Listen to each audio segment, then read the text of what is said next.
memories of the war have been locked away in the corner of my mind. I guess I'm now at that time in my life to recall those memories. The war years were certainly an important turning point for me.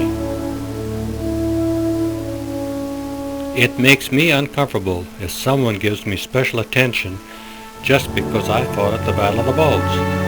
I just did what I was expected to do, like so many others. I think it is more correct to say I was lucky. Not lucky to have been there in the midst of all that cold and horror, but lucky to have survived and to have come home safely. I was born on a little farm in a prairie town called New England in the southwest corner of North Dakota, third son of a first-generation Norwegian parents. My father tried to scratch out a living for his wife and 7 children, and my mother managed to keep us all fed and clothed. I remember she told me that she gave birth to my second sister in the middle of the winter all alone. My sister did not live for more than an hour.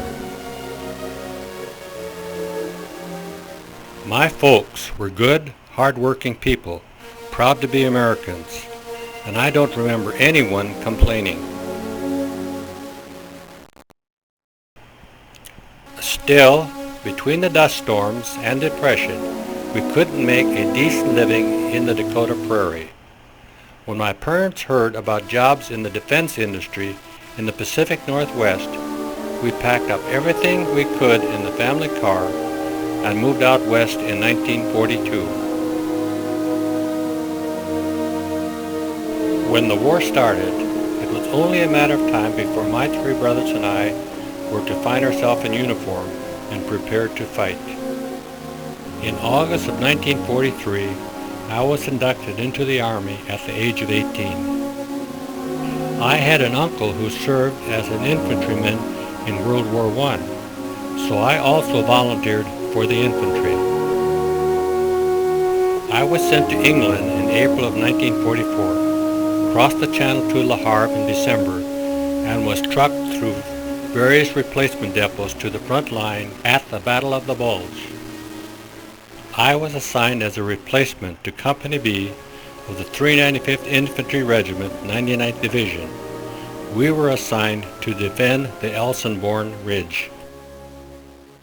I was a green, 19-year-old farm boy with no combat experience, but that was true of most of the guys I served with at the Bulge.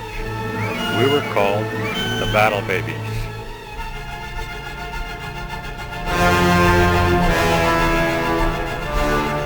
My first encounter with death was on my first day when I was assigned to a foxhole whose last occupant had been killed during a furious shelling.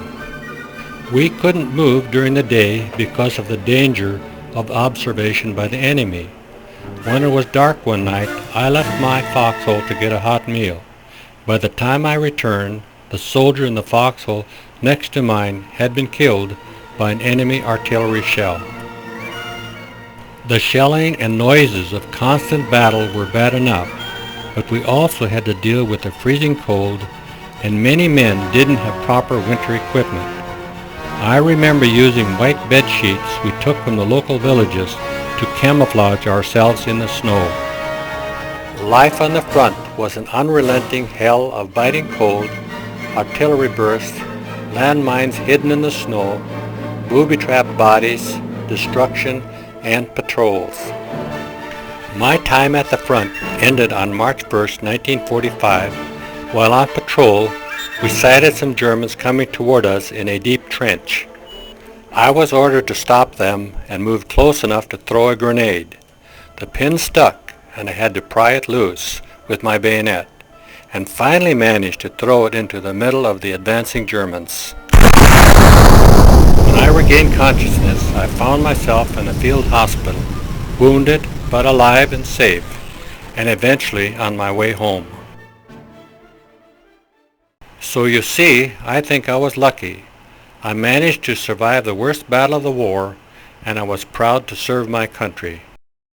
But more important, thanks to the GI Bill, I was able to attend college, which led to my getting a good secure job, and a successful career, and making it possible for my first marriage to raise 3 beautiful daughters, Sharon, Michelle, and Lori, and enjoy my 2 grandchildren, Jason and Daniel, and have a life with a wonderful woman, my wife, Arlene.